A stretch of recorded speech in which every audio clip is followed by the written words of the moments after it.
me, it says you are trained in technology. That's very good. Are you adept at Excel? No. PowerPoint? No. Publisher? Not really. Exactly in what area of technology are you proficient? Snapchat, Pinterest, Instagram, Vine, Twitter. You know, the big ones. I'm surprised you didn't say Facebook.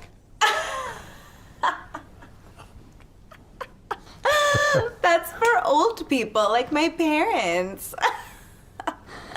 That's funny. Well, Amy, when you're working for me, you have to have those kind of research skills because I'll send you things for you to comb through and get the answers and send them to me. So for that, you got to be really good at technology. For stuff like that, no problem. I'll just ask Siri. You'll just ask Siri? You know, Siri tell me this, Siri find me that. We're all good at getting you the answers. Tell Siri I want you ready to go at 8 sharp each and every morning. I don't understand What don't you understand? what you just said. You don't understand be ready to go? No. You said 8, right? Yes. 8 like in the morning 8? Yes, in the morning. Yeah. That kind of doesn't work for me.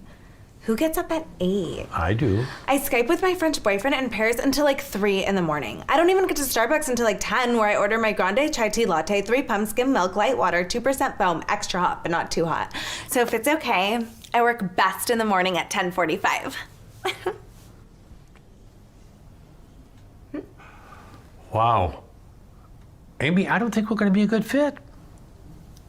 Why are you so negative? I can sense your hostilities, and right now I am not feeling very safe. I've been here for over 5 minutes, and the only nice thing you have said to me was nice resume, which I typed all night for this meeting with you. You've given me no guidance, no validation, no encouragement, no supervision. Is there an HR director somewhere? HR director? Yes, I need to speak to someone. I may have to take off today as a mental health day. Take the day off. Amy, look at me. You don't work here. Are you firing me? Okay, yes.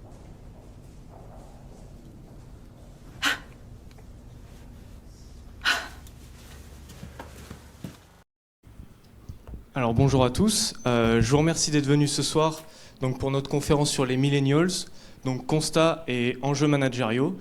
Donc vous avez pu voir la vidéo d'introduction qui était très réaliste. Cette conférence, elle s'articulera en 2 parties. Donc une première partie, un quiz sur Slido. Aurel vous expliquera le fonctionnement de Slido. Et ensuite, donc, on invitera les intervenants à prendre place sur les manches debout pour un débat. Donc on leur a préparé quelques questions, mais vous pourrez aussi vous-même leur poser des questions grâce à Thibaut et Geoffrey qui pourront vous donner les micros, mais aussi sur Slido directement. Donc pour ce qui en est du Slido, c'est le même système que WooClub. Vous avez juste à aller sur Internet, taper Slido, vous allez accéder directement au site Internet. Et là-dessus, vous avez simplement à écrire le 2878 à la suite du hashtag et ça va vous diriger directement sur le quiz. Donc depuis le quiz, vous allez pouvoir répondre aux 8 questions qu'on a à préparer et également préparer les questions potentiellement pour le débat pour pouvoir interagir ou alors vous pourrez lever la main pour que mes collègues puissent vous transmettre le micro directement.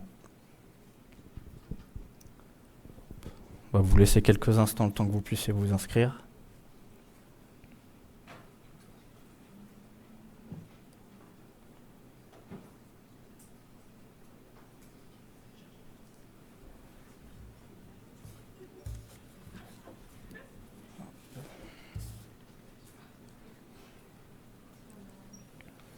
Par rapport au déroulé du quiz, donc le quiz, comme j'ai dit, sera basé en 8 questions. Donc les 4 premières questions, ce sera des questions en QCM. Donc il y aura une seule bonne réponse. À partir de la 4e question, ça va être un vrai ou faux. Donc avec à chaque fois une seule bonne réponse. Et par la suite, ce sera des questions sous forme de sondage. Donc il n'y aura pas de bonne ou fausse question. Ça va nous permettre de pouvoir mettre les chiffres en cohérence avec ce qu'on va pouvoir voir sur une étude qui a été basée.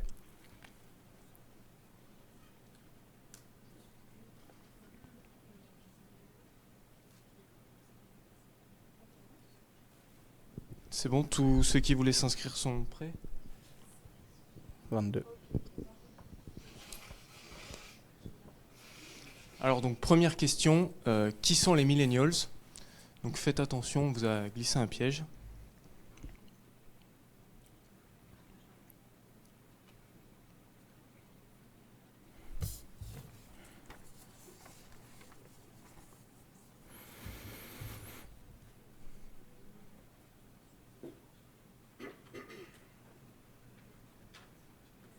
C'est bon, vas-y.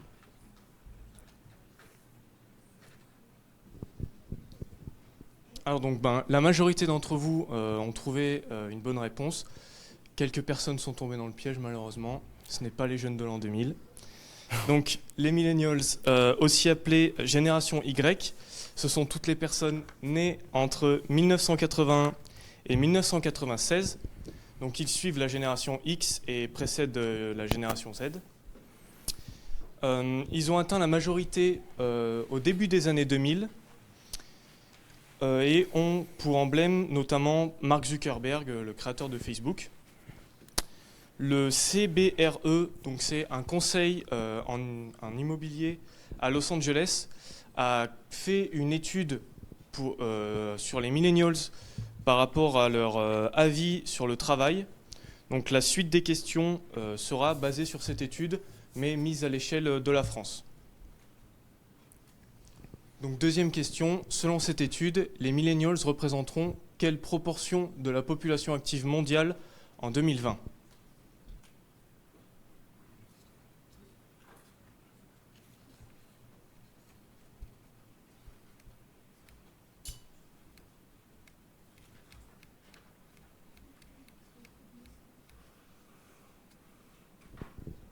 Pareil, la majorité a trouvé juste. Donc c'est bien, en ce moment, un actif sur deux est un millennial.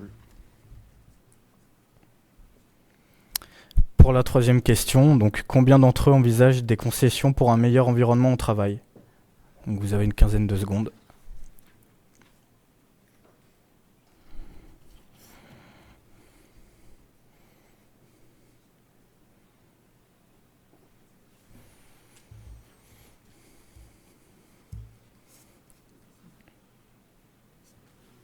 Et la bonne réponse, c'était bien 72%. Donc bravo aux 35% qui ont trouvé. Et les autres travaillaient encore un petit peu. Alors, par rapport à ça, on va pouvoir argumenter les questions qui vont suivre avec quelques points. Donc, par exemple, la qualité de l'environnement de travail, elle influe grandement sur les dernières générations en termes de productivité et de créativité. Les millennials, particulièrement, ils ont la réputation aussi d'être moins fidèles. On entend souvent ça. Donc c'est vrai que par rapport aux anciennes générations, c'est pas le même constat qui se fait. De plus, donc avec le même résultat qu'on a, donc il y a bien 72% des sondés français qui sont prêts à envisager des concessions pour bénéficier d'un meilleur environnement de travail. Il y a également 83% qui considèrent que le design ou l'aménagement des bureaux ont une importance pour le travail qu'on pourrait y produire. La quatrième question, donc ça c'est un vrai ou faux. Donc les millennials sont moins intéressés par le salaire que leurs aînés.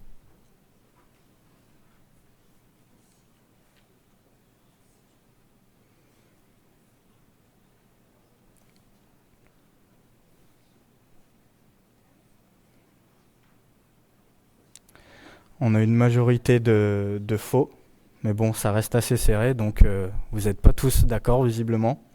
On va passer à la prochaine question. Donc prochaine question, c'est les millennials sont-ils plus mobiles que leurs aînés? En termes de mobilité, ça va être plus être changement d'entreprise, pas faire sa carrière dans la même entreprise, pas une mobilité géographique.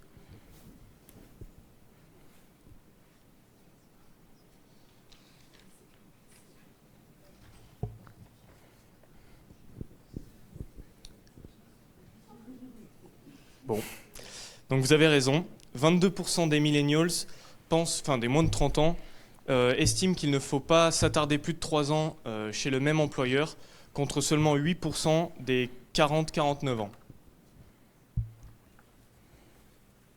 Pour la sixième question, alors ils sont plus en quête de sens dans leur travail.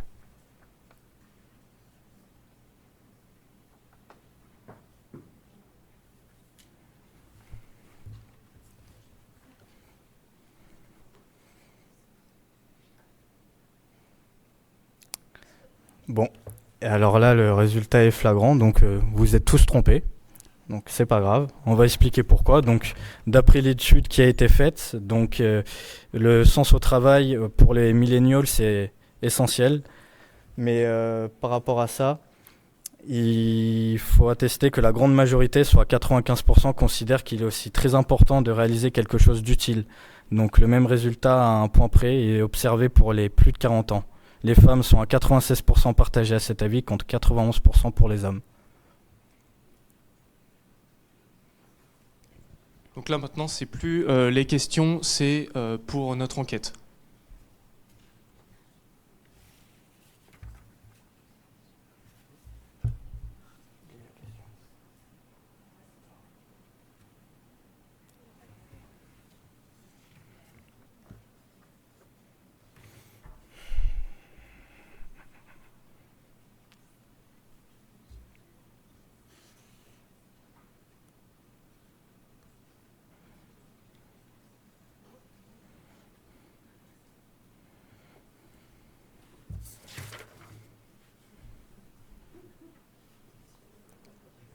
Vas-y, c'est à toi. Commente. Donc on peut voir que la majorité pense qu'on est plus autonome et qu'on s'adapte plus facilement, et seulement 5% que nous sommes feignants. Donc je suis d'accord.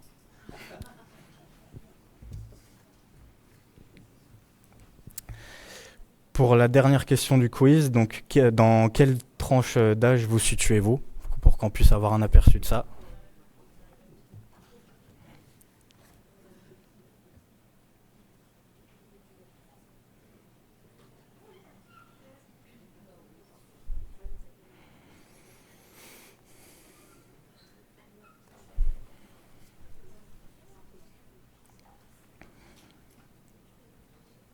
Donc logiquement, c'est les 18-24 qui l'emportent, mais il y a un petit peu de 25-34 aussi, donc c'est normal.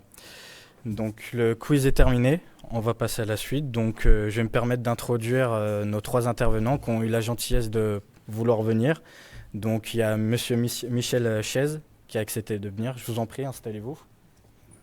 Madame Éléonore Marbeau également, vous pouvez les applaudir. Et Madame Lucie Kieffer.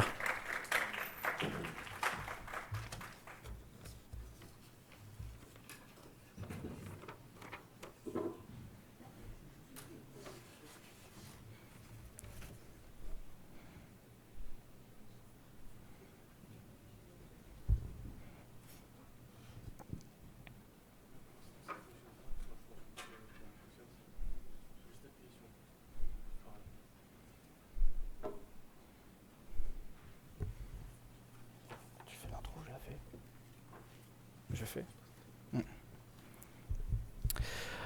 Alors pour commencer, je vais vous laisser vous présenter chacun votre tour, donc nous dire qui vous êtes, où vous travaillez, quelle est votre fonction, nous expliquer en quoi vous êtes confronté justement généralement à cette situation de management par rapport aux millennials, ou si vous avez effectué des travaux à ce sujet, et également potentiellement vos réactions par rapport à la vidéo qu'on a passée au début de conférence. Donc à qui veut s'introduire en premier?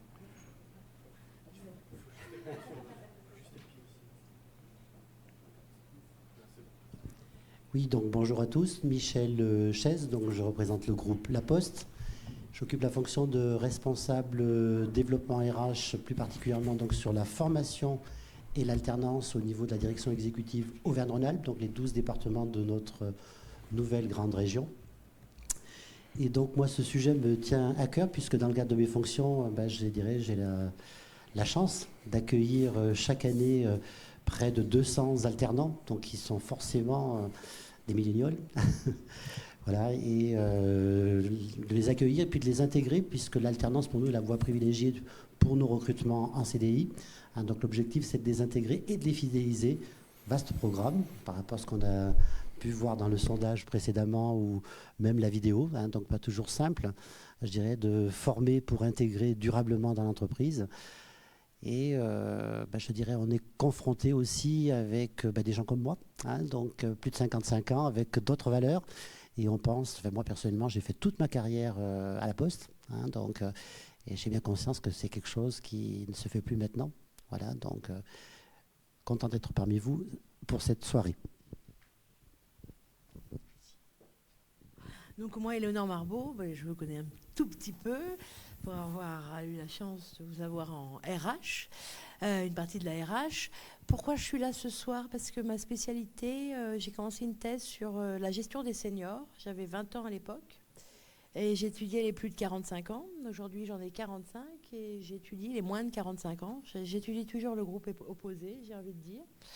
Ce qui m'a fait écrire 2 ouvrages, un qui s'appelle Les DRH face au choc démographique, qui était l'arrivée des jeunes sur le marché du travail, cette génération millénium, et puis des baby-boomers qu'on soit mettait dehors, soit forcés à rester, parce qu'il y a eu un moment, vous n'avez pas connu, mais les gens partaient entre 52 et 55 ans, c'était le bon temps dans les années 1990, 2003 à peu près, 2005.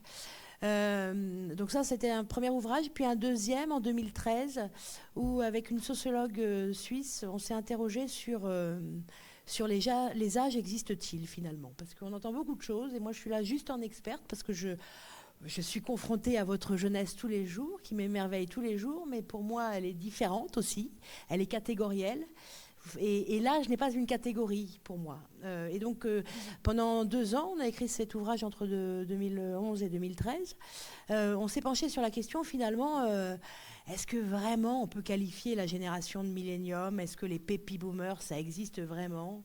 Ou est-ce que c'est pas plutôt une notion de genre, une notion de classe sociale, une notion régionale, etc. Voilà. Bref, voilà, en tant que sociologue et de gestionnaire. Donc voilà pourquoi je suis là ce soir.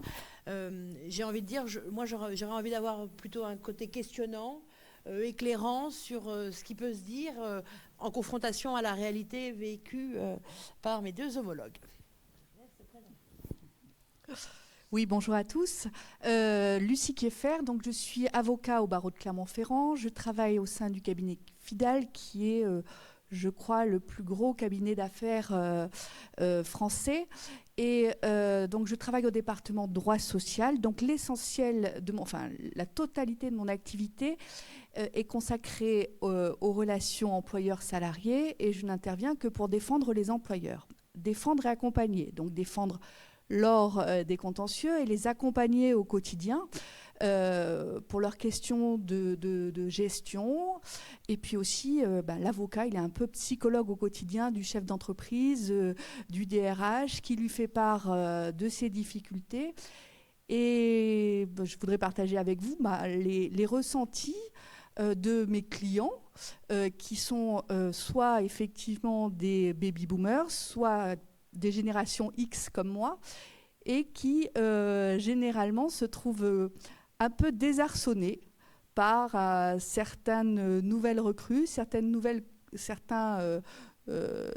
questionnements nouveaux pour eux, étant précisé que oui, il faut se poser la question, est-ce qu'on peut quand même raisonner par génération?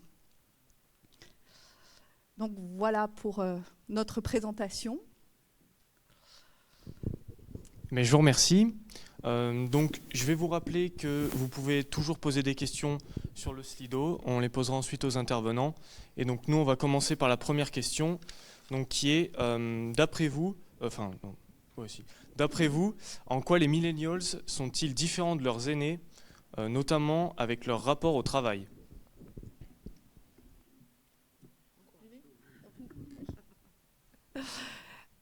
Alors, moi, je pense que les millennials sont un peu différents de leurs aînés parce qu'ils n'ont pas été tout à fait éduqués comme leurs aînés. D'abord, ce sont des générations qu'on dit dolto, donc qui ont eu l'habitude de remettre en cause l'autorité de leurs parents, l'autorité de la maîtresse, du professeur, de poser des questions, d'interroger, d'essayer de comprendre. C'est pas parce qu'on leur dit c'est comme ça que c'est comme ça. C'est une génération qui, contrairement à la génération précédente, est née avec les nouvelles technologies. C'est une génération qui est peut-être, alors dit-on, mais plus adaptable parce qu'elle a une vie qui l'a obligée peut-être à faire preuve de plus d'adaptabilité enfant, parce que du fait de sa vie personnelle et aussi du fait de ses études, tout ce qui est échange, Erasmus, etc., qui s'est beaucoup développé. C'est une génération qui... Qu'est-ce qu'on peut dire d'autre sur l'éducation et sur l'enfance et sur... qui a eu un mode d'apprentissage qui n'est pas le même que celui des générations précédentes. Moi au moins, j'ai eu un mode d'apprentissage très descendant. J'allais dans un amphi, on me donnait la bonne parole, je grattais pendant 8 heures, j'apprenais et je ressortais. Les connaissances. Aujourd'hui, les jeunes ont un mode de fonctionnement et de connaissance qui est beaucoup plus lié à l'expérience. On va essayer d'organiser un colloque, on va essayer de faire des tas de choses, qui fait qu'en entreprise, ce mode de relation au savoir continue. Est-ce que vous avez d'autres idées sur en quoi sont-ils différents? C'est une génération qui a été plus confrontée au divorce aussi. Oui. C'est une génération qui a été plus confrontée, les chiffres le prouvent, au divorce, donc avec une bipolarité dans l'éducation, mais donc ça veut dire aussi avec des liens très flexibles à l'autre, qui doit être adaptable. Avant, on avait une famille pour la vie, en gros, des frères et sœurs. Là, on a des multiples, c'est recomposé, j'ai envie de dire, et donc il faut s'adapter à différentes cultures au sein déjà du foyer et après de l'entreprise. Alors moi, ce que j'aime bien dans ce que vous dites, c'est que en fait, ce qu'on essaye de trouver, c'est les points communs. Une génération, c'est quelque chose qui se traduit par, c'est pas des années de naissance, d'accord, c'est pas une cohorte. Moi, j'y crois pas du tout aux années de naissance, mais je crois elle a été confrontée à la même chose. Je veux bien parler, par exemple, de la génération qui a été confrontée dès sa naissance à l'informatique, ou dès son apprentissage à l'informatique. Mais attention, c'est quoi? C'est à l'époque, pour la Millennium, c'est 60% de la population française. 40% n'a pas été éduqué avec un outil informatique. 40%, en France, il y a encore 15 à 20% des gens qui n'ont pas Internet. Le téléphone portable, oui, ça commence pour tout le monde, mais c'est très récent et c'est pas toute la génération Millennium. Donc voilà, ce que j'ai envie de dire, c'est attention, parlons de gens qui ont traversé la même chose, et là, on peut accepter que ça devienne une génération. S'ils sont pas dans le même milieu social, s'ils n'ont pas eu le même outil informatique pour se développer, c'est pas une génération. Donc je veux bien qu'on me parle de gens avec milieu social aisé qui ont eu la chance d'avoir des jeux vidéo et de l'informatique pour les Millennium. Mais attention, 40% n'avaient pas ça. C'est pas la même génération.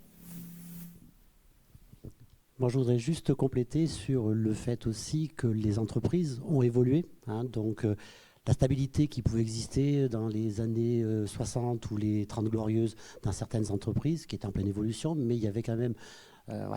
maintenant, les entreprises vivent de la réorganisation en permanence. On est obligé de s'adapter en permanence. Et les jeunes, forcément, ils sont différents des aînés, puisque pour les aînés, moi, je côtoie beaucoup de gens de ma génération, parce que moi, je suis un papy-boom, carrément, dans mon entreprise, qui sont des gens qui sont carrément déboussolés, on peut le dire de cette façon-là, par rapport à la nécessité de s'adapter au changement, puisque les entreprises sont tenues d'évoluer si elles veulent continuer d'exister.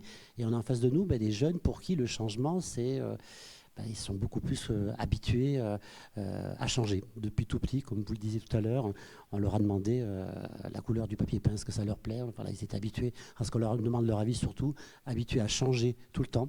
Et c'est vrai que notre génération, ce changement, c'est plus difficile parce qu'on y était moins confrontés. Enfin, c'est comme ça que je le vois. Et peut-être juste un autre élément qui me paraît différent entre vos générations et au moins la mienne, c'est que c'est l'éducation positive dont vous avez bénéficié. C'est-à-dire, moi, dans l'éducation que j'ai reçue, quand c'est bien, on dit rien. C'est bien, c'est normal. Le bien est normal. Par contre, quand c'est pas bien, on le dit. Votre génération a été éduquée de manière positive, avec des valorisations immédiates. Quand c'est bien, on le dit, c'est bien. Quand c'est pas bien, mais qu'il y a des efforts, on valorise l'effort. Et même dans l'échec, il y a une valorisation. Ce qui est un mode d'éducation qui est assez différent, qui est positif pour des tas de raisons, mais qui finalement, en entreprise, peut se révéler difficile parce que les managers, les chefs d'entreprise, quand c'est bien, s'ils ont à peu près mon âge ou un peu plus, ben, ils ne le disent pas, c'est normal. Le bien, c'est normal. Hein?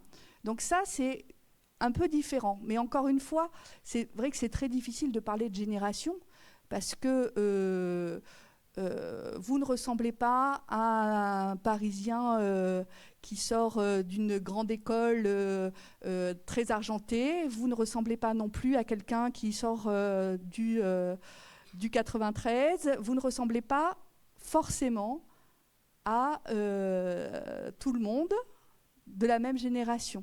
Il y a le phénomène génération, mais il y a le phénomène socio-culturel, l'endroit où on est né, les endroits qu'on a fréquentés, et ça aussi, ça forge une personnalité et ça forge un savoir-être et une attitude en entreprise. Merci à vous pour ces précisions. Donc, vous nous avez parlé de l'éducation qui a été donnée.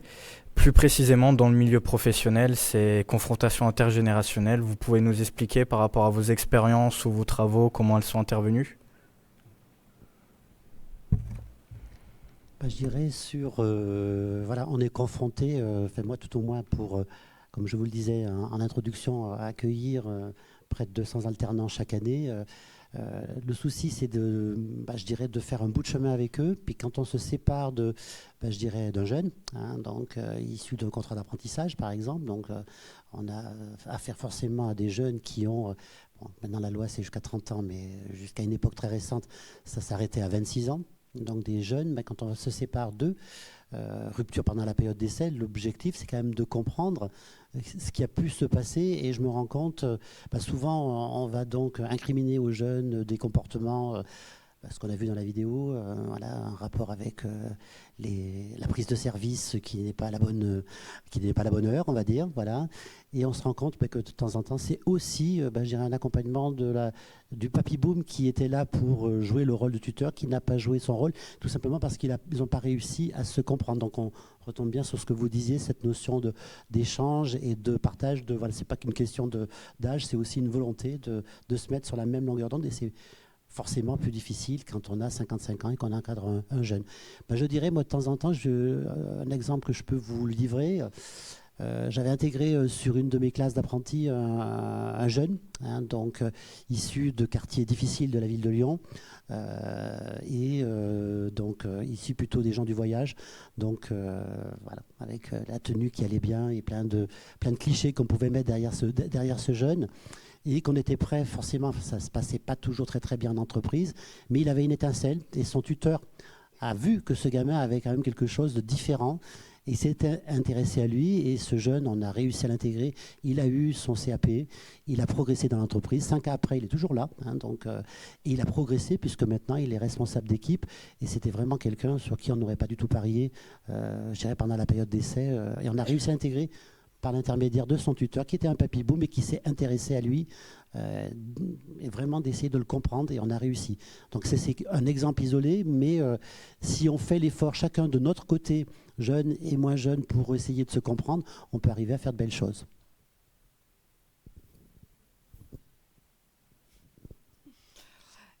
Moi, j'avais envie de vous poser une question. À votre avis, comment sont perçues ces générations les millennials, comment sont-ils perçus dans l'entreprise ? Comment sont-ils, quels adjectifs, alors on vous en a donné quelques-uns, mais comment sont-ils perçus ? Comment ? On est sourds. Nous, on est sourds. On est arrogant, oui, tout à fait. Arrogant. Quoi d'autre ? Impatient aussi. Peut-être feignant aussi un petit peu. Feignant aussi. Vous en avez plein d'autres des défauts, attention. Il y en a beaucoup. Je vais m'arrêter là pour les défauts, je pense, quand même. Oui, on parle de génération chochotte aussi. De génération chochotte. Alors, on l'explique par rapport à ce qu'on disait tout à l'heure, par l'éducation. Parce que, effectivement, vous êtes, enfin pas tous, hein, les générations Y sont réputées pour avoir été surprotégées par maman. Alors après, moi j'ai quand même des clients dont les apprentis majeurs envoient leur mère se plaindre. Ça arrive, hein? Donc, des gens qui, passé 18 ans, quand ils n'ont pas ce qu'ils veulent, envoient papa et maman à l'entreprise. Et ça, enfin, moi, ça fait 20 ans que je travaille, c'est quand même récent comme phénomène. Peut-être. Ah non, c'est pas tout le monde. C'est ce qu'on disait tout à l'heure, c'est pas tout le monde. Mais c'est quand même des phénomènes récents. C'est effectivement pas tout le monde. Hein, et puis si aujourd'hui on en parle, c'est parce que c'est rare. Hein. Mais, enfin, il y a 20 ans ou 15 ans, ça serait jamais intervenu. Hein. Une fois qu'on avait 18 ans, au contraire, on aurait mis un point d'honneur à ce que, effectivement, papa et maman ne nous accompagnent pas. Il y a avoir des parents positifs dans chaque génération. Mais c'est peut-être plus fréquent. Ben moi, j'ai envie de donner une autre lecture. Alors vraiment, là, complètement différente. Mais encore une fois, moi, je ne suis pas confrontée à la gestion opérationnelle. Hein, donc, je n'ai pas d'exemples concrets à vous donner. J'ai des enquêtes et des études à faire. Et moi, je crois que c'est quand même une loi... Enfin, la vision qu'on a des jeunes ou des vieux, ça dépend de la loi du marché. Je vais vous expliquer quelque chose. Les plus de 45 ans, les DRH, c'est un sondage qui est fait à peu près tous les 2-3 ans par la NDRH, l'Association nationale des DRH d'entreprise, d'accord ? Et ils interrogent leurs DRH sur les qualités des seniors et des juniors, sans y mettre de nom générationnel. Les plus de 45 ans, ils sont considérés comme inaptes, coûteux, rétifs au changement et pas très performants. Et puis, selon les années, les moins de 35, d'accord ? Ils sont, je ne lis pas encore les questions, on les considère comme pas d'expérience, moins dynamiques. Ah oui, les plus vieux, on les considère comme trop d'expérience, moins attachés, etc. Et en gros, c'est quoi ? C'est l'entreprise, elle a besoin d'une variable d'ajustement, très clairement, qui est soit les plus âgés, soit les plus jeunes. Et on leur attribue, quand on a besoin de recruter, on attribue des super qualités aux plus jeunes. Et quand on n'a pas besoin de recruter, eh ben, on leur attribue des qualités qui sont désespérantes. C'est vraiment la loi du marché. Et c'est pareil pour les seniors.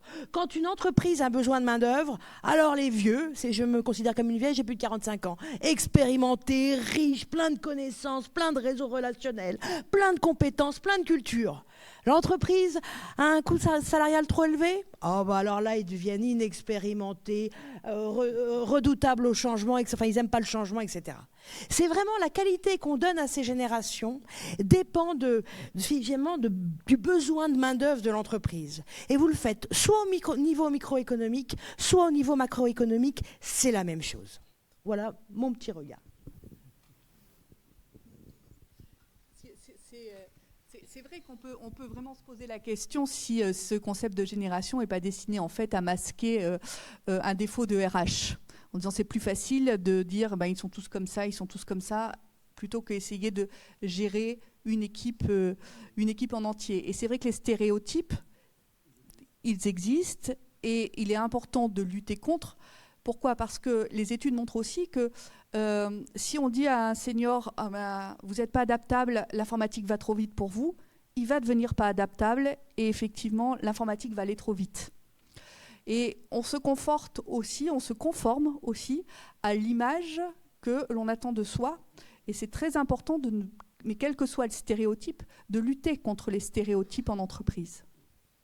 Parce que vous dites quelque chose de très exact, c'est-à-dire que dès que des stéréotypes sont véhiculés dans l'entreprise, le jeune, qu'est-ce qu'on peut lui donner comme stéréotype est égoïste, voilà, le jeune est égoïste, voilà, et il y a un phénomène qui se passe, et c'est pour ça que c'est très important la lutte contre les stéréotypes, c'est que le jeune se réapproprie ce stéréotype. Vous savez, c'est comme pour les femmes.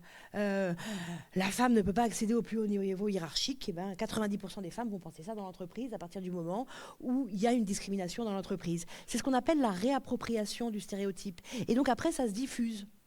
Et donc après, effectivement, peut-être que les jeunes vont devenir égoïstes dans l'entreprise parce qu'on les a tous taxés d'égoïstes. Et finalement, il n'y a pas tellement, en fait... je suis complètement d'accord avec vous. Je pense que parler de génération, c'est cacher le problème de comment travailler collectivement. Pour moi, je dirais une équipe qui gagne, c'est une équipe qui est basée sur la diversité, donc des femmes, des hommes, des moins jeunes, des plus jeunes. Voilà, donc, Et ça, c'est vraiment quelque chose qui marche bien. Et là, j'ai expérimenté depuis l'année dernière sur mes recrutements. Donc sur mes recrutements, jusqu'à présent, je faisais des campagnes plutôt de recrutement, donc classe d'apprentissage à la rentrée du mois de septembre par rapport à un diplôme de l'éducation nationale qui s'y prête bien. Voilà, donc là, on avait forcément une cohorte de jeunes de moins de 26 ans, forcément. Et on fait aussi du recrutement en cours d'année sur un autre contrat d'alternance qui s'appelle le contrat de professionnalisation, pour ceux qui ont fait un petit peu de RH. Et là, on touche un public différent, c'est-à-dire là, c'est des gens qui ont, je dirais, dépassé allègrement l'âge des 26 ans, souvent des demandeurs d'emploi, avec une expérience, je dirais, différente, un vécu radicalement différent. Ce sont des gens qui accèdent à la formation professionnelle après avoir connu une période de chômage, par exemple, relativement longue, ou une période de disponibilité pour élever ses enfants. Et maintenant, j'expérimente des classes mixtes, puisque l'apprentissage, on peut faire de l'apprentissage en cours d'année. Donc, on a lancé ça, donc on a commencé à titre expérimental l'année dernière. On le développe maintenant à partir de 2020, puisque la loi nous y autorise. Mais des classes mixtes. J'ai plus de classes spécifiques apprentis, donc moins de 26 ans, j'ai des classes d'alternance avec des apprentis et des contrats de professionnalisation, et donc des gens qui ont, je dirais, des expériences diverses. Et là, pour le coup, je peux avoir un jeune de 20 ans et quelqu'un qui a 45 ans dans le groupe. Et on se rend compte, donc pour les avoir testés, sur le premier groupe qu'on a donc, qui arrive là, qui est passé sa période d'essai, il y a de l'échange très, très constructif. Donc des deux côtés. Donc je pense que ce n'est pas un problème de génération. Je pense que les jeunes ont à apprendre des plus anciens et les plus anciens ont à apprendre aussi des jeunes. Alors, on a une question sur le Slido. Vous avez déjà commencé à y répondre. C'est plutôt ciblé pour Monsieur Chaise. Est-ce que vous avez changé votre manière de recruter depuis l'arrivée des millennials ? Un petit peu, par rapport à ce que je viens justement de vous dire. Donc, je me rendais compte quand j'avais des classes d'apprentis, j'avais telle difficulté, avec des contrats pro, telle difficulté qui étaient plus âgés. Donc maintenant, je tente ces recrutements, je dirais, mixtes, donc des classes apprentis, contrats pro, pour gommer cet effet d'âge, de par la typologie du contrat. Et je dirais sur la façon de recruter pour mes recruteurs. Donc moi, en tant que RH, contrairement à ce qu'on peut penser, je ne mène que très rarement des entretiens de recrutement. Donc les recruteurs, c'est le manager, c'est le futur hiérarchique qui va recruter. Donc la façon de recruter, c'est à eux, je dirais, de choisir le bon profil. Donc mon rôle à moi, c'est de les accompagner dans les règles de droit en matière de recrutement, mais également sur la façon dont doit se dérouler un entretien de recrutement. Je ne mène pas les entretiens, mais je les apprends à recruter, à sélectionner les bons profils. Et on travaille davantage maintenant sur je dirais, la motivation. Pour moi, c'est vraiment quelque chose d'essentiel, notamment pour les jeunes. Donc, un jeune ne peut pas lui demander, quand il a 20 ans, d'avoir X années d'expérience. C'est pas possible, il n'a que 20 ans. Donc, on va travailler essentiellement sur la motivation. C'est vraiment le facteur clé.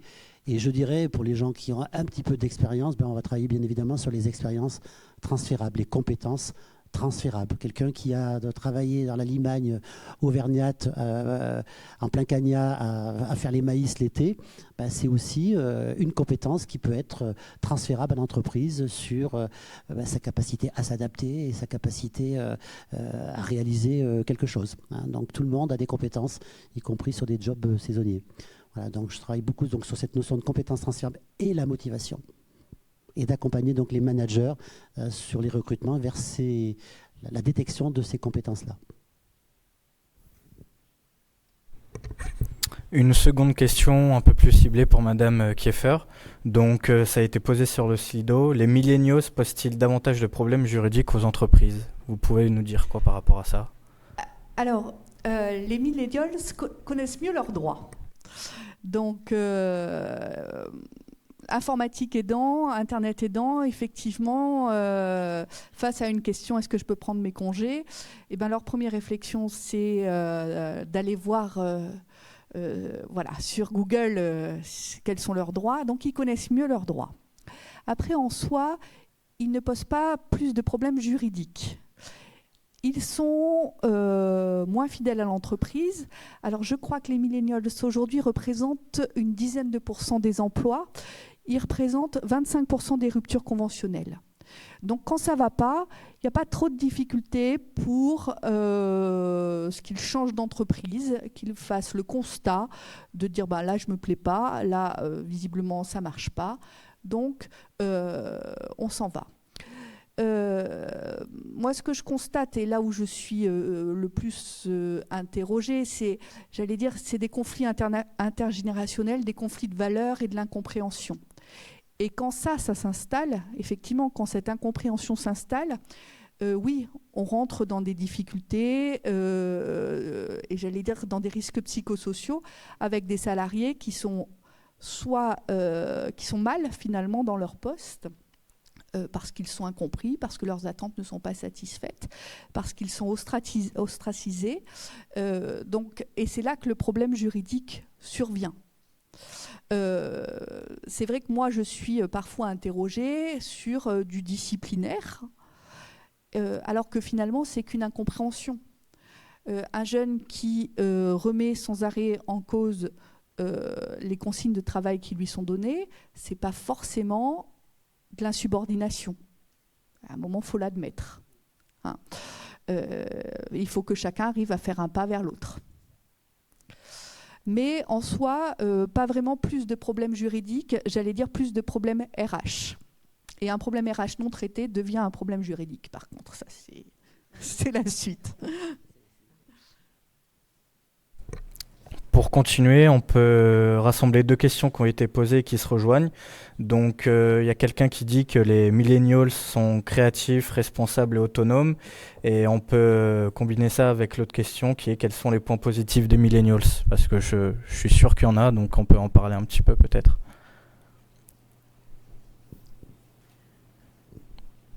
Moi, les millennials, je les trouve créatifs, ça sans aucun doute. Hein, ils sont capables de vous produire des choses parfois surprenantes. À partir du moment où on leur a donné, je dirais, un minimum de sens à quoi va servir tel ou tel travail, voilà. Moi, je sais qu'ils me surprennent et vraiment moi, ça fait déjà plusieurs années que j'ai un alternant à mes côtés, donc garçon, fille, voilà, donc ça dépend des années.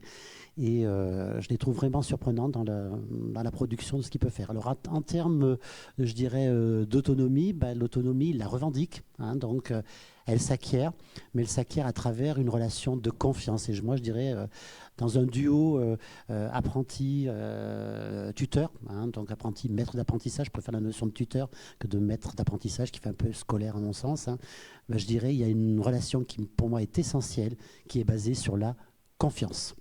Hein, donc, déléguer, pour moi, c'est responsabiliser, mais c'est aussi faire confiance. Et moi, je n'hésite pas à faire confiance aux jeunes.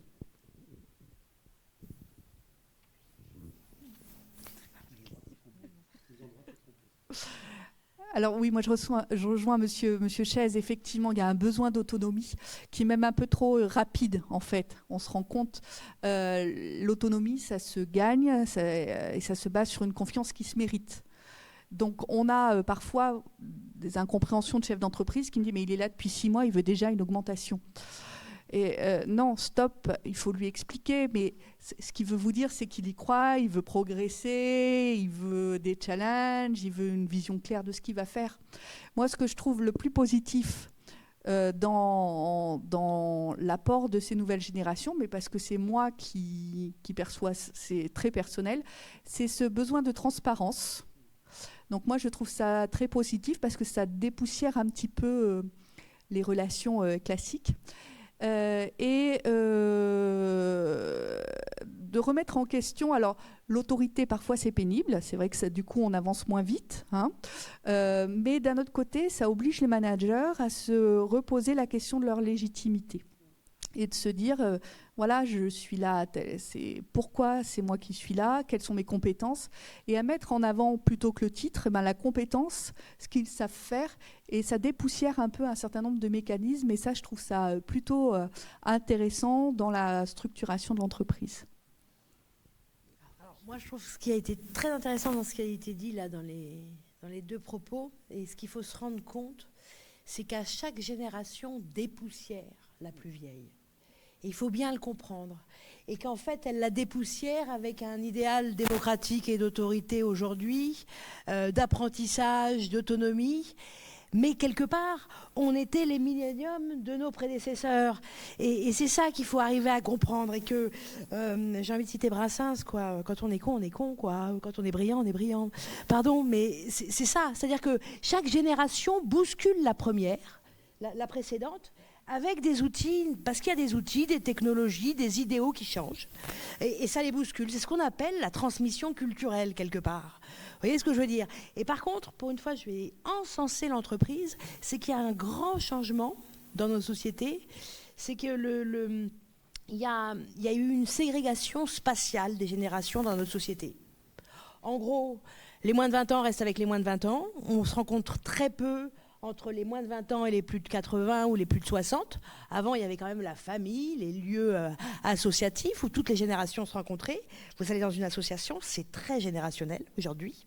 Nos élus locaux, c'est très générationnel aussi. Donc la société a segmenté les générations. Et il y a un lieu où elle se retrouve encore, c'est l'entreprise. Et elle fait quand même très fort, l'entreprise, parce qu'elle arrive, elle continue à les regrouper.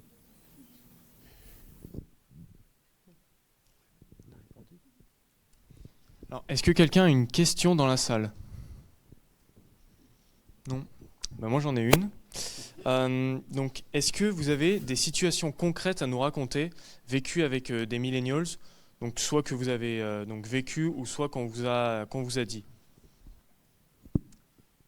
Des petites anecdotes. Oui, moi j'en ai une. J'ai eu c'était il y a 2 ans, donc c'est quand même relativement récent. Un jeune apprenti, issu de l'IAE d'ailleurs, en l'occurrence, qui était, je dirais, créatif, bourré, talentueux. Voilà, on pouvait le dire de cette façon-là. Et je disais, par rapport à la vidéo qu'on a pu voir, ce jeune était incapable d'arriver à minima à 9h le matin. Donc, quand il y avait donc une Skype, une réunion avec une heure dite, il était là, mais en kit, on va dire. Voilà, donc on avait sa présence physique, mais pas toujours l'esprit très très clair. Et je l'ai laissé faire. Je l'ai laissé faire, donc pour voir un petit peu comment il allait évoluer par rapport à cette valeur très très forte dans mon entreprise en rapport avec les horaires. Donc c'est assez pénible dans un groupe comme le mien. Donc même pour moi, qui suis, je dirais plutôt un ancien, je trouve que c'est voilà, il y a tout un tas de choses qui sont en lien avec les horaires. Et je l'ai laissé faire et il s'est rendu compte, je dirais, tout seul, qu'il y avait des gens qui parlaient dans son dos en disant « Mais comment se fait-il que ce jeune, il arrive la tête mouillée à 9h30 avec son téléphone dans une main et le café dans une autre main, voire le croissant parce qu'il n'avait pas eu le temps de déjeuner. » Et je l'ai laissé faire et un jour, j'ai profité d'une situation, on était en déplacement sur Lyon en voiture, je lui ai dit « Bon, comment tu te sens ?» Et tout, il dit « Je trouve qu'il y a des gens qui parlent dans mon dos, je ne comprends pas pourquoi, je fais bien mon travail. » Et il avait du mal à comprendre qu'il y avait des gens qui pouvaient le juger, ne serait-ce que sur le fait d'arriver en retard tous les matins. Il dit, mais moi, j'arrive pas en retard, j'arrive à l'heure à laquelle j'ai envie d'arriver. Donc, il a fallu s'exprimer sur les valeurs de l'entreprise. Et c'est des choses, quand on fait de l'accueil de jeunes, on n'en parle pas souvent. Donc, je dirais de ces notions d'accueil. Et quand il faut parler des horaires, on est obligé d'en parler. Et il faut le faire. Et donc ce jeune, il est reparti, mais j'ai jamais réussi à le faire arriver à 9h. Jamais. Et pourtant, j'essayais de lui dire, mais un jour, tu seras confronté, il faudra que tu auras des enfants, il faudra que tu les amènes à la crèche, il faudra que tu les amènes à l'école, et tu seras confronté à un problème d'horaire qui pour lui serait, excusez-moi le lapsus, une horreur. Parce qu'effectivement, quand vous avez votre enfant, s'il attaque ses cours à 8h30, y compris à l'IAE, quand vous attaquez à 9h, il faut être là à 9h. À un moment ou un autre, tu seras confronté, ces histoires d'horaire vont te rattraper. Et j'ai pas réussi, je l'ai eu 2 ans d'alternance avec moi, j'ai jamais réussi à le faire arriver à l'heure. Alors, j'ai une petite expérience, puisque étant un peu spécialiste des générations, j'ai été appelée pas mal de groupes en France pour faire des recherches. Et une fois, il y a un groupe d'assurance assez connu en France qui vend des assurances surtout aux agriculteurs, pour ne pas la nommer, m'a appelé parce que dans sa région sud-ouest, il y avait dans son siège, elle voulait une formation sur les générations, parce que dans son siège, il y avait apparemment un vrai conflit générationnel un conflit qui s'est vite résolu, mais en gros, c'était scindé en 2 groupes et ils n'arrivaient pas à les faire travailler ensemble. Donc finalement, ils avaient splitté les équipes, ils avaient mis les plus de 35 ans ensemble et les moins de 35 ans ensemble, mais ils sentaient bien que ça n'allait pas durer très longtemps et donc ils attendaient un peu à une sorte d'audit là-dessus. Parce qu'en fait, les plus âgés, les plus de 40 ans, on va dire, ignoraient les plus jeunes et montraient du mépris à leur égard. Et franchement, on leur facilitait pas la vie, l'intégration, et leur retirait des dossiers. Et ils voulaient essayer de comprendre pourquoi. Donc j'y suis allée pour voir. Et en fait, l'histoire est partie, c'est quand même fou la vie, l'histoire est partie de ces plus vieux qui ont considéré, il y avait eu un grand recrutement, il y avait à peu près 15 jeunes embauchés d'un seul coup, remplacement du baby-boom, etc. Et en fait, les plus vieux, les plus de 40 ans, ne supportaient pas que ces jeunes ne portent pas de cravate. Le dress code, c'est très bien dit, et disaient qu'ils allaient détruire leur clientèle, leur rapport à leur public et à leurs clients, et considéraient qu'ils étaient indignes d'appartenir au groupe. Voilà. Et très clairement, ils leur mettaient des barrières dans les rues, quoi. Et donc, il a fallu faire des séances de travail sur la symbolique de la cravate pour ces 2 générations. Il fallait en parler, on a débriefé pendant 2 jours, mais c'était parti là-dessus, hein. Ça ne fonctionnait plus entre eux à cause de la symbolique de la cravate, quoi. Et pour les jeunes, la cravate, c'était un outil de tyrannie et puis très désuet, hein. C'était pas une question de confiance. Pour les vieux, c'était la marque de fabrique du groupe et la marque du respect aux clients. Donc voilà, et c'est parti là-dessus. Et pour vous citer un exemple aussi de situation qui dégénère pour un détail, une structure, une équipe de 6 salariés voit 2 de ses salariés anciens s'en aller et décide de recruter pour les remplacer 3 jeunes. Alors non pas que 3 jeunes valent 2 vieux, mais c'était 3 jeunes. Et tout ce petit beau monde va en formation. Sauf que la formation se déroule un peu loin et que l'employeur dit, écoutez, vous partez, vous donnez rendez-vous à l'entreprise, vous partez à 2 voitures et puis vous reviendrez ce soir. Donc la formation se déroule, tout va bien, le retour sur la formation, ça s'est bien passé, super intéressant, tout était bien, nickel. Et puis un mois et demi après, les jeunes viennent dire, ouais, mais enfin on ne se sent pas encadré, on ne se sent pas accueilli, vraiment, Alors l'employeur se dit, écoute, c'est bizarre parce que moi, ces salariés-là, je les ai depuis un petit moment. On a eu d'autres jeunes, ça s'est toujours bien passé. Donc il va aller voir, mais enfin, qu'est-ce qui se passe ? Qu'est-ce qui se passe ? Oh, mais rien de particulier, rien de particulier. Non.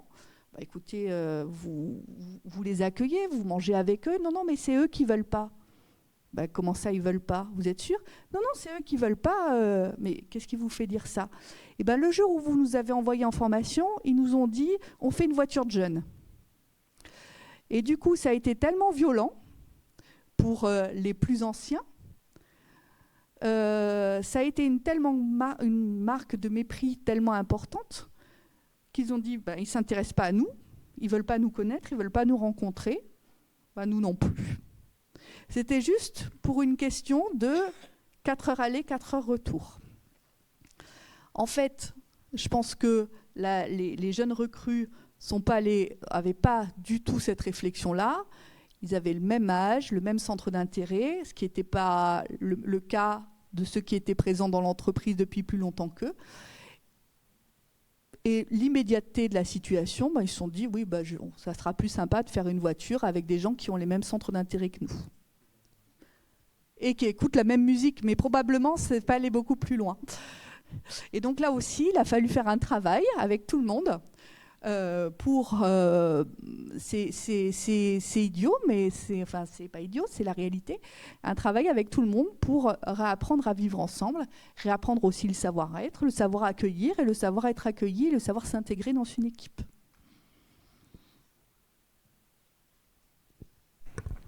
Justement, par rapport à cette intégration en fait en équipe, on peut se poser une question pour revenir sur l'exemple que Madame Marbeau a dit, par exemple, du port de la cravate. En reprenant ça sur le milieu bancaire, on voit que de plus en plus, le port de la cravate, c'est quelque chose qui s'est démocratisé, on le porte de moins en moins.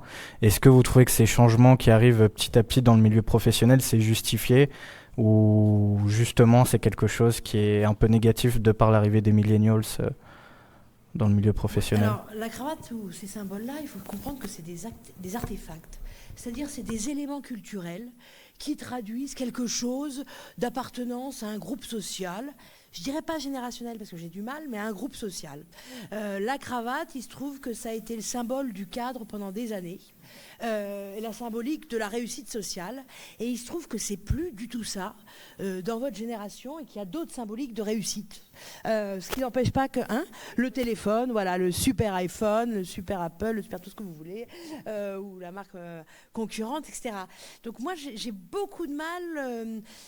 Si vous voulez, en fait, le bon manager qui manage et qui fait coopérer les générations, c'est celui qui comprend qu'il faut qu'il explique les symboliques de chacun et qu'on n'a pas les mêmes.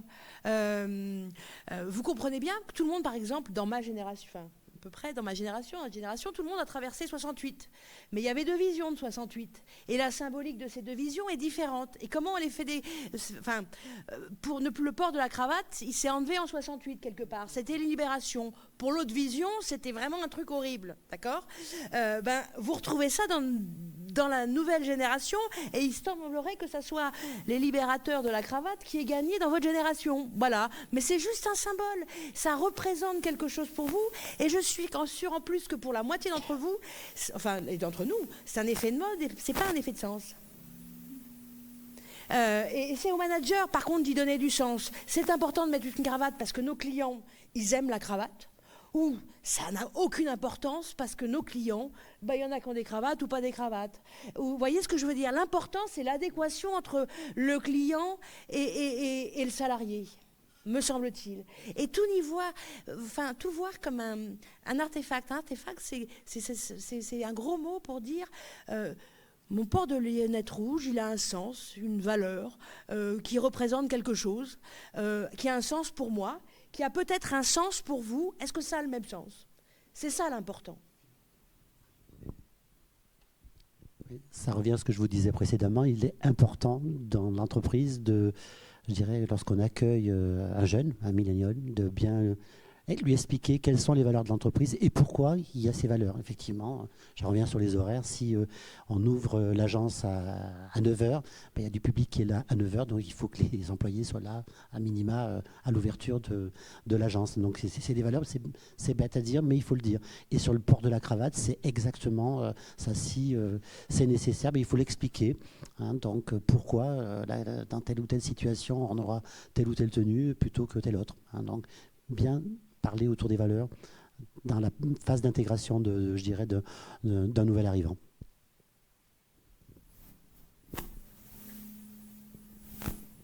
Alors donc il y a une autre question qui a été posée sur le Slido. Donc on parle beaucoup de ce que peuvent apporter les millennials aux anciens, mais que peuvent apporter les anciens aux nouveaux actifs ?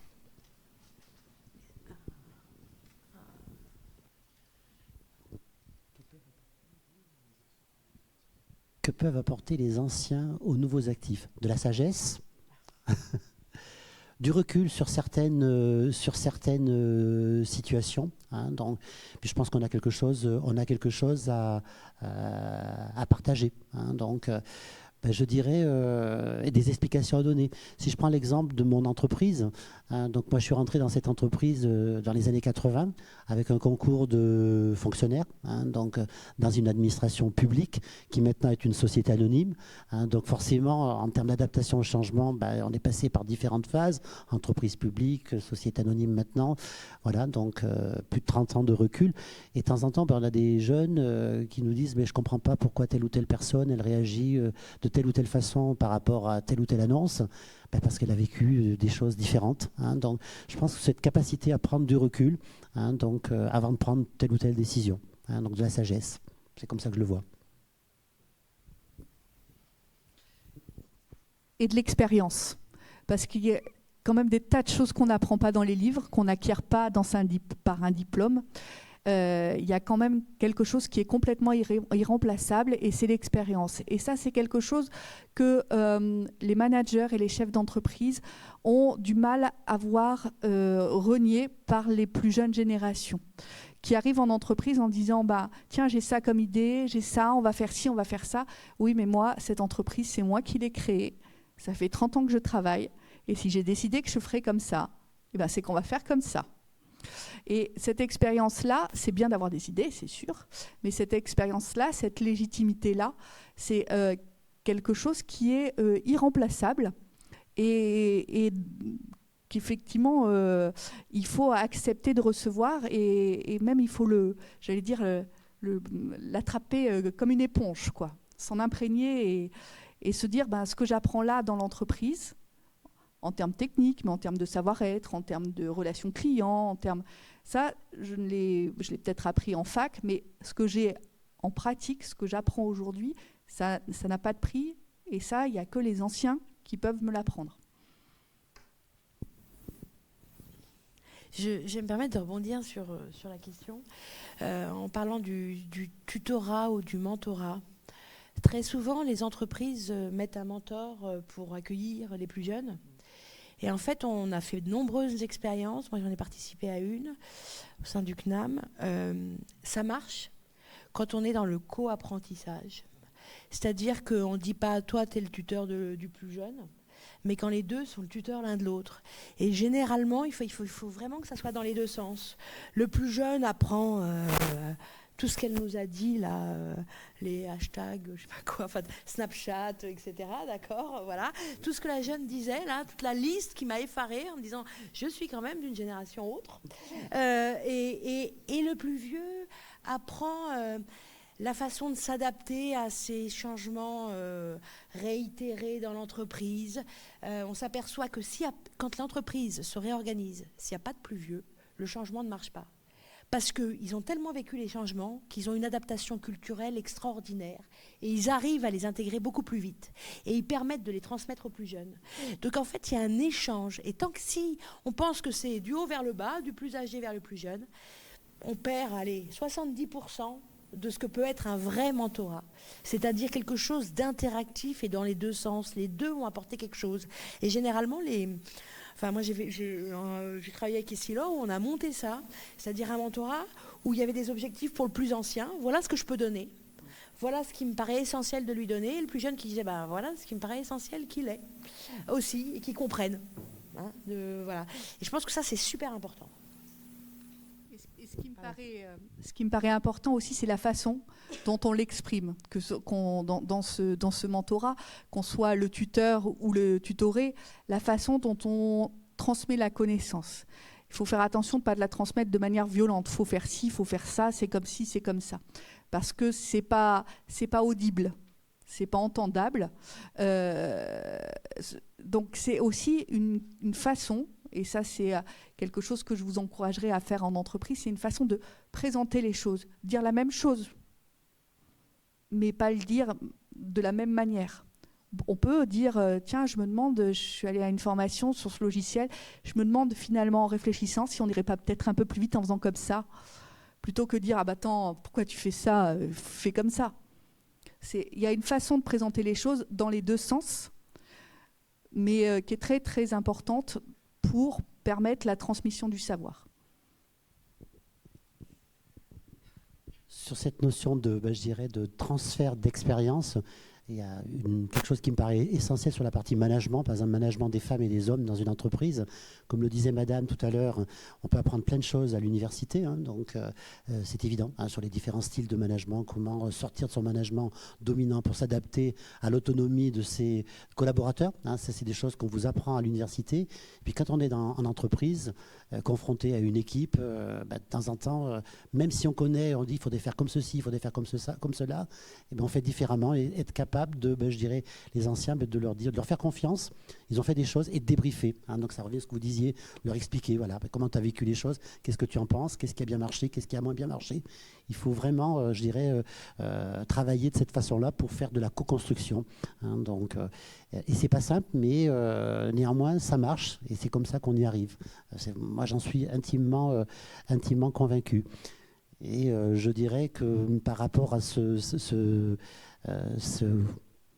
duo, donc entre un jeune et un moins jeune qui est souvent son tuteur, je dirais aussi, il nous oblige, ça nous dépoussière, les plus anciens.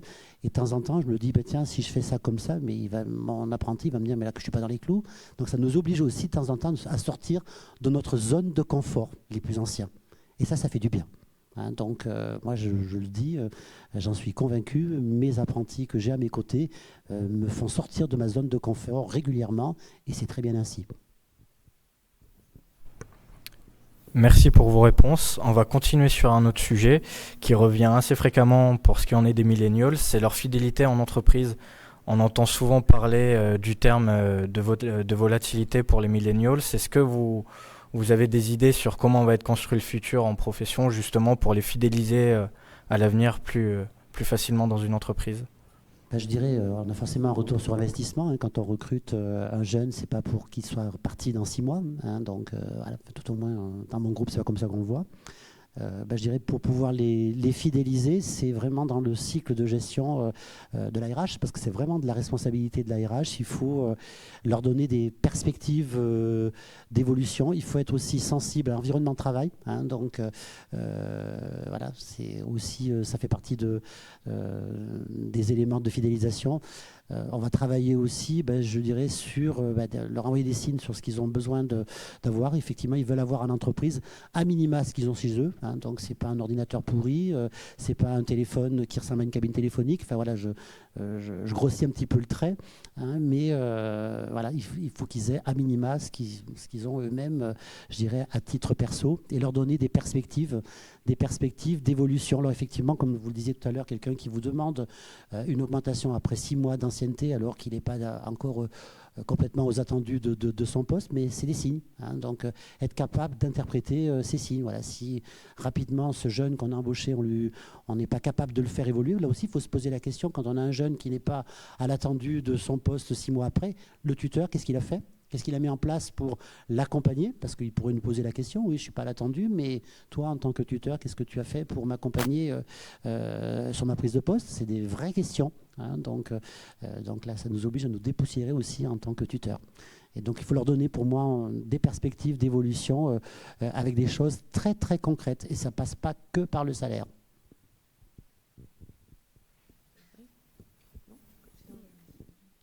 Après, d'après le retour que moi j'ai, il n'est pas facile en pratique de fidéliser.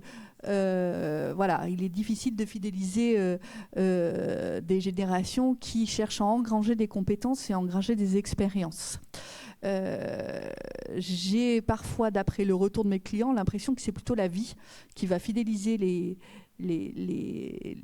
salariés, parce que une fois qu'ils ont 30 ans, qu'ils sont en couple, qu'ils ont des enfants, ils perdent en autonomie et ils perdent en volatilité. Je sais pas, c'est peut-être pas très beau. c'est mieux.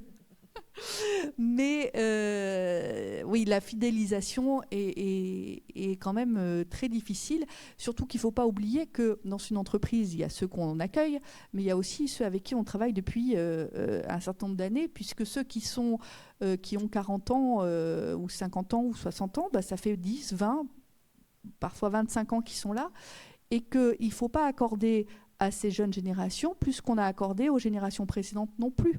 Dans un souci d'équité, on ne peut pas non plus faire des traitements différenciés. Il faut que tout le monde évolue et accorder des avantages à tout le monde, ce qui est parfois économiquement pas tout à fait possible. Donc la fidélisation, moi, c'est un sujet qui me paraît assez compliqué. Et j'ai pensé à vous, sans vous connaître, mais hier, je suis allée chez un client pour rédiger un contrat de travail et il m'expliquait, c'est un commercial, il m'expliquait, ça y est, j'ai trouvé la perle rare, il a 44 ans. Alors j'ai dit, pourquoi? Il me dit non, là, les moins de 25 ans, j'en peux plus, je les garde 6 mois, je les forme, je les paye alors que ils font pas de chiffres et ils s'en vont. Donc pour lui, il me dit, il a 44 ans, ça fait 10 ans qu'il est dans la même entreprise à Toulouse, je suis super content, c'est la perle rare.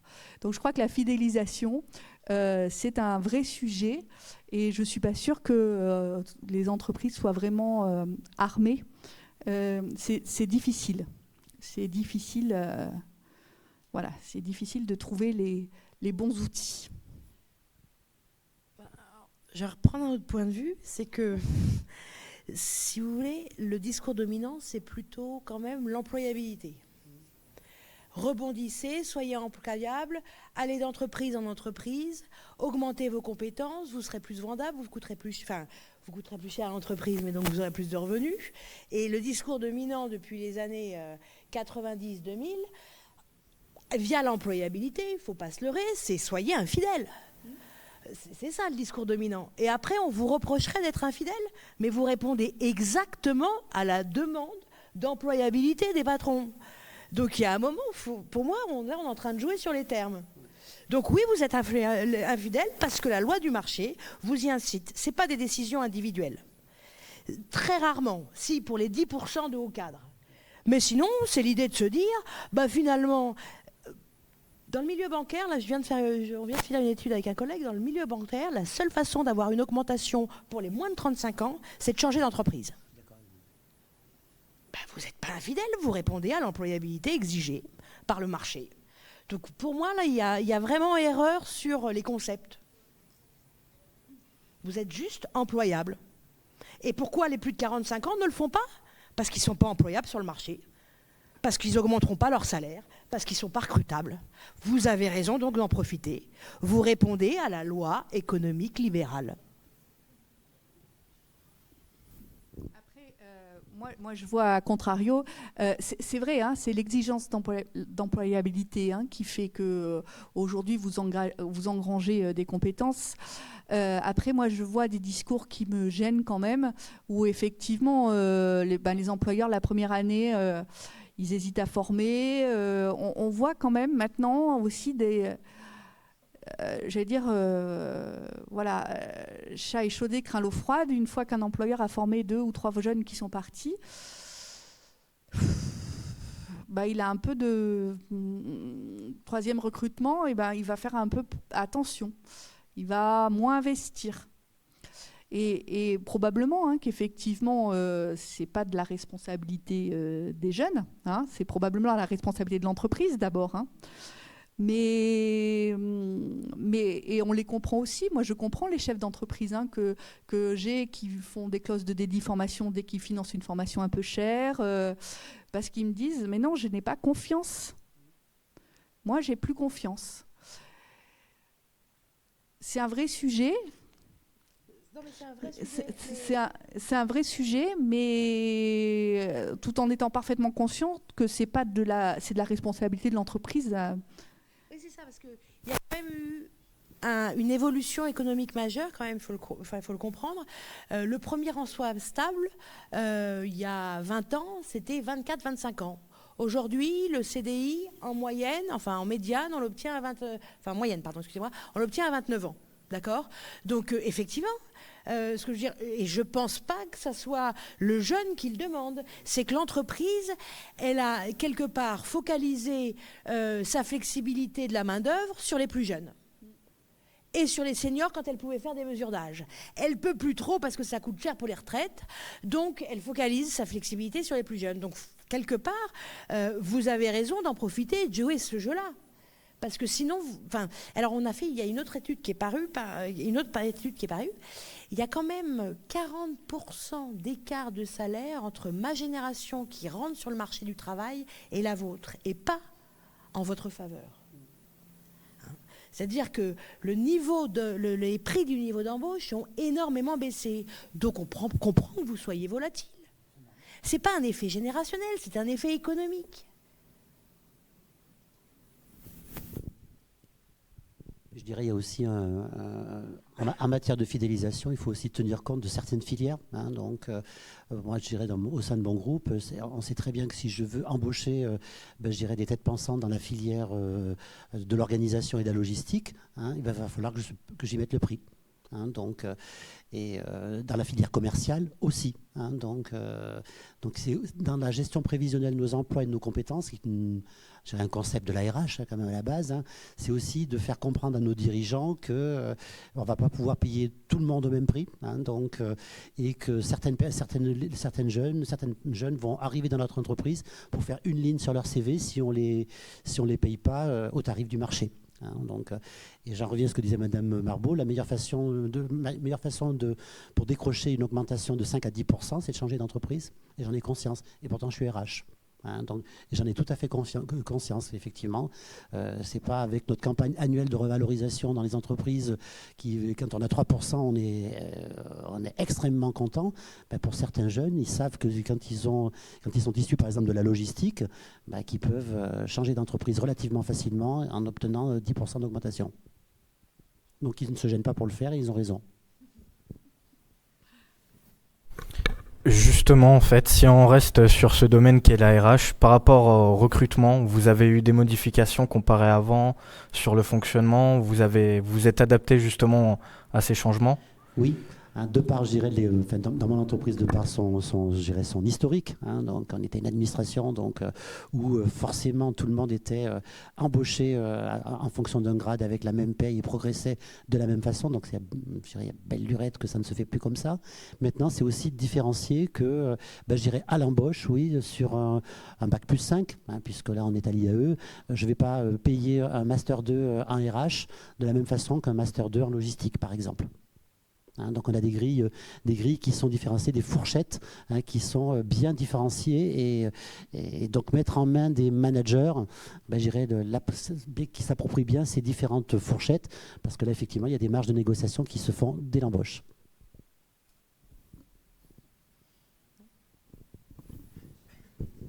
Alors, on va rester plus ou moins sur le sujet du recrutement. Donc tout à l'heure, on avait parlé de comment faire pour que les millennials soient plus fidèles aux entreprises. Mais là, ça va plus être qu'est-ce que peuvent faire les entreprises pour attirer les talents de demain en elles. Ouais.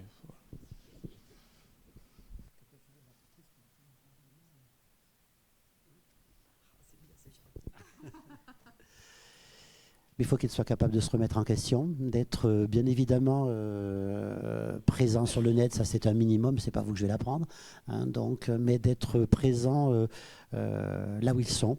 Donc avec, je dirais, forcément moi qui fais du recrutement depuis un certain nombre d'années, il y a 20 ans, on n'était pas sur LinkedIn, on avait tout juste Internet, donc LinkedIn, voilà, donc être présent là où ils sont et d'être réactif sur les réseaux. Donc ça c'est vraiment quelque chose d'essentiel. Et pour des recruteurs, c'est pas simple.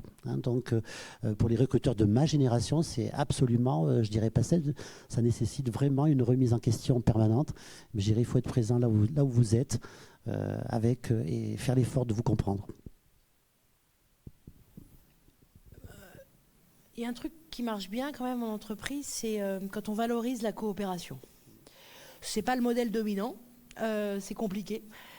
C'est-à-dire valoriser le collectif et pas l'individuel. Une entreprise, ça fonctionne bien, ça a de la valeur ajoutée si c'est le collectif qui travaille, les vieux, les jeunes, les personnes en situation de handicap, les femmes, etc. Vous voyez ce que je veux dire? C'est la coopération. Et là, parce que la coopération, ça donne du sens. C'est notre humanité, la coopération. C'est là où on se retrouve tous. Et dès que les entreprises le valorisent, on le voit, et il y en a qui jouent bien le jeu, d'accord, ça donne du sens, donc elles attirent les jeunes générations. Généralement, quand on met au sein de la coopération, on ne discrimine plus. Le fonctionnement managérial en est facilité aussi. Et quelque part, on n'est pas en train de se dire mon manager est plus jeune ou plus âgé que moi, mais ça a du sens qu'il soit là parce que le collectif est gagnant à ça. Voilà. Et dès qu'on y introduit de l'individuel, c'est compliqué. c'est très compliqué. Et je pense que sur le moment, peut-être que ça fait courir, mais quand on se retrouve dans l'entreprise, il y a un moment où ça marche plus. Voilà. Donc c'est comment valoriser. Je pense que ce qui marchera, c'est revenir au collectif. Il n'y a pas photo. Pardon ? Il y a aussi quelque chose qui me paraît très très important. Donc, pour pouvoir attirer les jeunes, il faut aussi travailler très sérieusement sa marque employeur. Hein. Donc, il faut savoir que la marque employeur, ce n'est pas, je dirais, que vis-à-vis des futurs salariés qu'on va recruter. Ça se travaille aussi, je dirais, en interne pour les salariés qui sont déjà dans l'entreprise. Hein. Donc, il faut donner envie. Hein. Donc, il faut être séduisant. C'est, voilà, la loi du marché est comme ça. Hein. Donc, la marque employeur, c'est quelque chose qu'on n'abordait pas forcément à l'université lorsque j'y étais il y a 30 ans. Marque employeur, c'est quand on travaille sur la partie recrutement, on est obligé de passer par la marque employeur systématiquement. On a beaucoup parlé du coup de la relation qu'il y avait au milieu du travail, mais on voit aussi qu'il y a beaucoup d'intérêt en ce qui concerne l'environnement. Donc comme on a pu voir pour la vidéo ou même pendant le quiz avec les bureaux, les locaux dans lesquels on travaille, est-ce que vous avez justement, vous, une expérience par rapport à ça? Vous avez vu aussi cette arrivée-là? Alors, il semble que ce soit un peu dépassé. Il semblerait que dans l'entreprise, enfin d'après les échos que j'en ai, le fun dans l'entreprise, le baby-foot, les plantes vertes, les poufs, maintenant on se rend compte que c'est pas ça qui compte. C'est bien, mais c'est pas l'essentiel.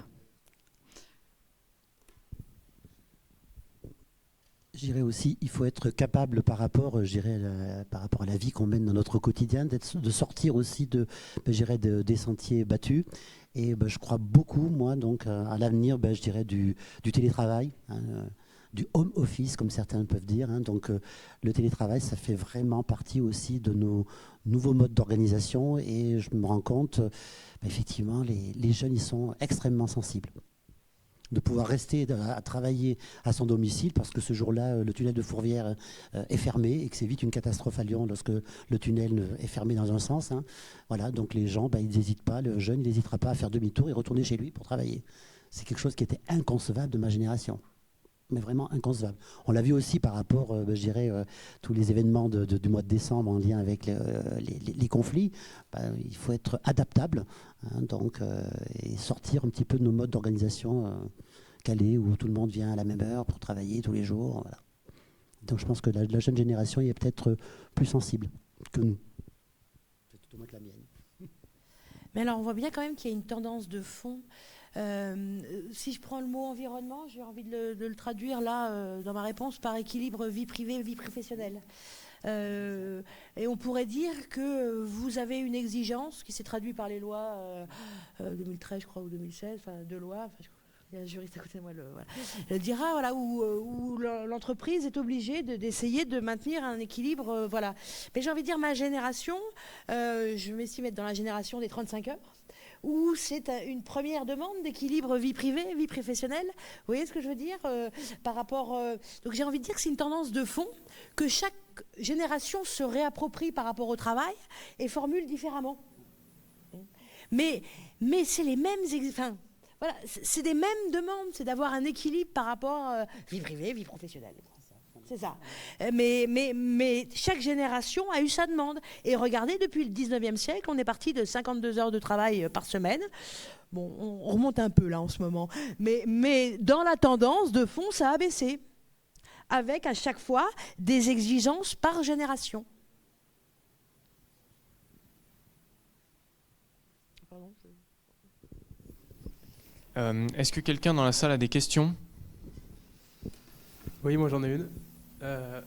Pensez-vous que les millennials sont plus optimistes ou sont plus pessimistes que leurs parents? Et est-ce qu'on va avoir un futur plus glorieux que le vôtre? glorieux, c'est quoi glorieux? Plus beau parce qu'avec toutes les réformes qui sont annoncées, avec le néolibéralisme, avec l'ubérisation comme vous en avez parlé, ça peut être compliqué.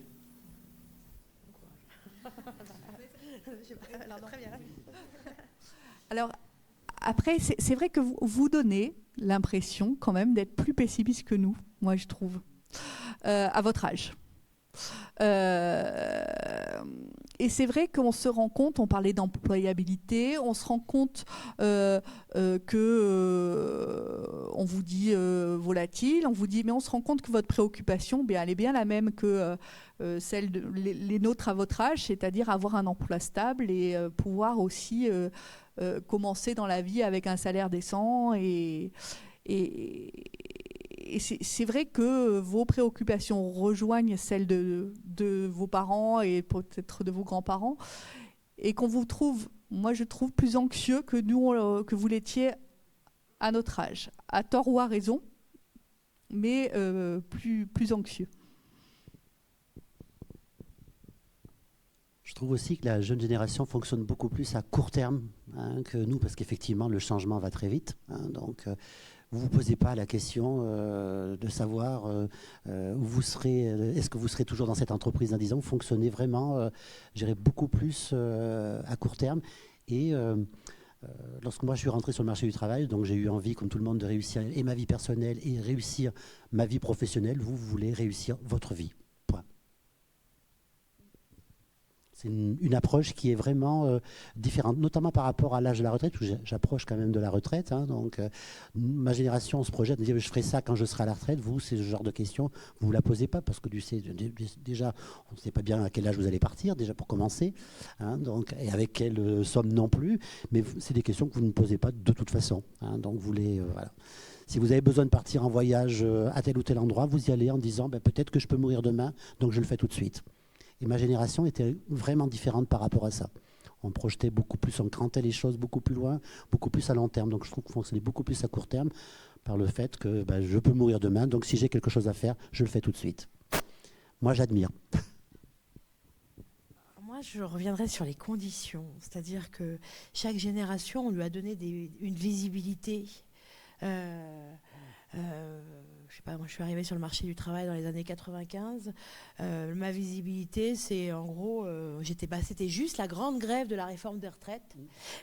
Voilà, je suis arrivée sur ce marché du travail-là, où on m'a dit que finalement, j'aurais la retraite à un âge normal, c'est-à-dire que je considérais à l'époque comme normal, mais je suis une has-been, 60 ans.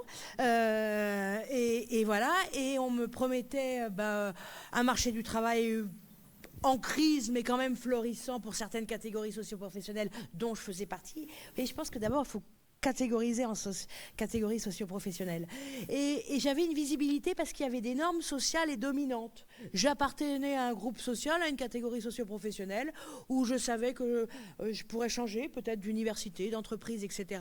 Mais j'avais une visibilité avec un contrat social, parce que je pense qu'il faut revenir là-dessus, qui me promettait qu'il n'y aurait pas de grande crise. Et que ça irait. Et aujourd'hui, on ne vous promet plus de contrat social. On vous dit, soyez employable, débrouillez-vous. Cher individualiste que vous êtes, mais on vous l'impose. Vous voyez ce que je veux dire? Donc évidemment, ça va être certainement très cyclique, etc. Parce qu'il n'y a plus de normes acceptées par tous. Parce qu'il n'y a plus une vision projetée par l'État ou de grandes institutions qui vous projettent un avenir, etc. Donc finalement, vous individualisez vos références ou vers le communautarisme pour vous donner un sens, une trajectoire, etc. Parce qu'il n'y a plus personne qui vous propose de projet collectif qu'on m'a proposé dans mon éducation et quand je suis rentrée sur le marché du travail. Donc en fait, j'ai envie de dire que votre réponse, votre regard ou vos angoisses, elles ne sont que le reflet des angoisses qu'on vous renvoie, quoi. Me semble-t-il. C'est vrai que la littérature est, que ce soit économique, managériale, elle est quand même un peu anxiogène. La présentation, la littérature politique, et une masse d'informations qui vous arrivent en continu avec que des mauvaises nouvelles, qui rend l'avenir incertain. Ça ne veut pas dire qu'il l'est. Mais ça, on ne peut pas savoir, mais c'est vrai que faut se méfier, on parlait des stéréotypes, mais il faut aussi se méfier de ce qu'on plaque sur des générations parce que ça intéresse aussi l'économie. Et ça intéresse effectivement l'ubérisation, ça intéresse l'économie. Ça coûte moins cher et du coup on dit non, ça vous ressemble beaucoup, vous êtes super heureux. Ben non, pas forcément. Il faut lutter contre ce type de dogme. C'est-à-dire, voilà, moi il me semble, mais c'est une posture idéologique, que c'est l'économie qui fait la génération, et pas le contraire.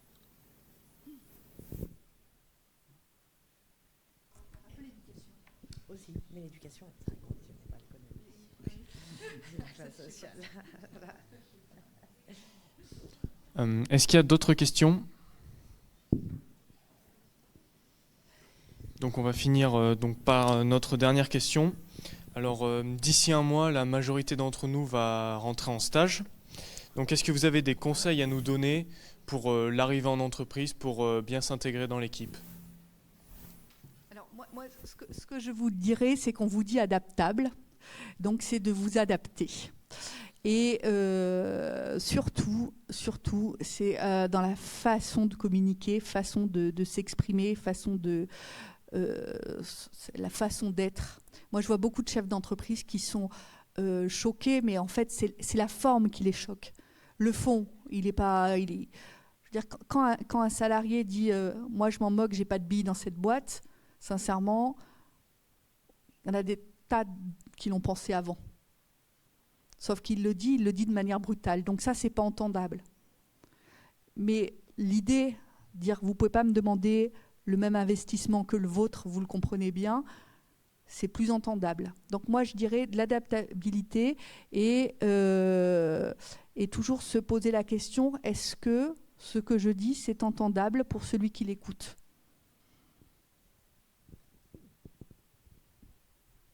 Moi, je vais rester très pratico-pratique, donc non.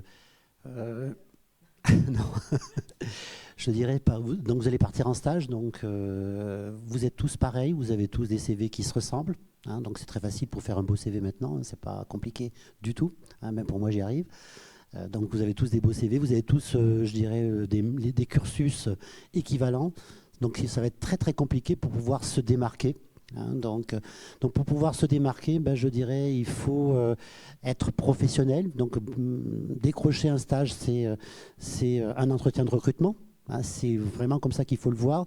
Donc il faut le préparer avec beaucoup de professionnalisme, tant je dirais sur la posture, sa façon d'être, comment je vais mettre en valeur mes compétences, y compris sur les maïs dont je vous ai fait état tout à l'heure. C'est voilà, quelles sont mes compétences, qu'est-ce que j'ai fait, comment je l'ai fait, pourquoi je l'ai fait, quel est votre projet, quel est le fil rouge qui vous fait avancer, votre motivation. Donc ne prenez pas un stage par défaut parce qu'il faut que j'en trouve un, parce que voilà, ça va arriver et le premier qui se présente, ça va être le bon. Donc soyez combatifs donc, par rapport à votre projet. Et puis je dirais, soyez présents sur les réseaux. J'ai bien compris que Facebook c'était has-been, donc c'est pas celui-là dont je voulais parler d'ailleurs. Soyez présents sur les réseaux, je dirais, en n'hésitant pas à poster des événements comme celui-ci. Je pense qu'on devrait le retrouver rapidement sur les réseaux. Donc, des recruteurs, même de ma génération, on est présent pour regarder un petit peu ce qui est posté, ce qui est échangé. C'est vraiment de l'échange. Donc, vraiment, il faut être actif. C'est vraiment une démarche. Trouver un stage, c'est de la recherche d'emploi. C'est comme ça que je le vois. Donc, préparez-vous à ça. Alors moi, je vais donner 2 conseils. Le premier, c'est pour conclure. Je crois, enfin, juste pour revenir sur le sens du mot génération, 2 secondes, quoi. Quand vous dites le millénium, toutes les questions à chaque fois que vous avez posées sur le millénium, ou le X ou le Y, c'est un peu comme donc le jeune, d'accord ? Vous m'avez posé des questions, le jeune est-il motivé ? Le jeune est-il adaptable ? Essayez juste de transposer cette question en disant le noir, l'africain, l'asiatique. Ça s'appelle de l'agisme, du racisme. Parce qu'il y a autant de différences interindividuelles dans une génération que dans une autre. C'est-à-dire que la génération, je vous assure, c'est comme vous me dites, quand on dit le jeune ou la jeunesse, ça n'a aucun sens comme le noir, le blanc, le rouge, l'handicapé. On a tous des individus derrière et qui ne se ressemblent absolument pas selon leur région, leur niveau économique, etc. Le sujet était beau et très intéressant, mais je ne voudrais pas qu'on tombe dans ce qu'on vient de faire quand on dit le millénium, c'est de l'agéisme, c'est-à-dire du racisme au niveau de l'âge. Ça, c'était mon premier conseil. Maintenant, deuxième conseil en entreprise, être conscient de ça, d'accord ? Donc pas dire le vieux non plus, hein, mais c'est pareil que de dire le jeune. C'est aussi raciste. Il n'y a pas de classe, on ne sait pas, il n'y a pas un stéréotype du jeune ou du vieux. Voilà, moi je suis très jeune aussi, par rapport à ma grand-mère. Et la deuxième chose, c'est que je pense que ce qui manque à l'entreprise, c'est de donner du sens. C'est que nos comportements, on est tous des étrangers l'un face à l'autre. On n'a tous pas la même façon de parler, pas la même façon de se comporter. Donc en stage, n'hésitez pas à expliciter vos phrases, vos comportements, vos façons de faire, juste pour qu'on les comprenne. C'est pas parce que vous êtes jeune et que moi je suis vieille que je vous comprends pas. C'est juste parce qu'on est autre et qu'on se comprend pas quand on est autre. Voilà. Eh bien, cette conférence va toucher à sa fin. Donc, je vous remercie à vous d'avoir été suffisamment courageux pour venir à cette avant-dernière conférence. Merci à nos intervenants pour leur intervention et de nous avoir éclairés sur ce sujet qui est les millennials, les constats et les enjeux managériaux. Je remercie particulièrement Madame Marbeau d'avoir ramené un ouvrage qu'elle a coécrit avec Madame Sophie Garec, qui est Les âges existent-ils, qui est un sujet du coup qui rentre pleinement dans le sujet de notre conférence. Donc merci à vous tous, merci de votre attention et passez une excellente soirée.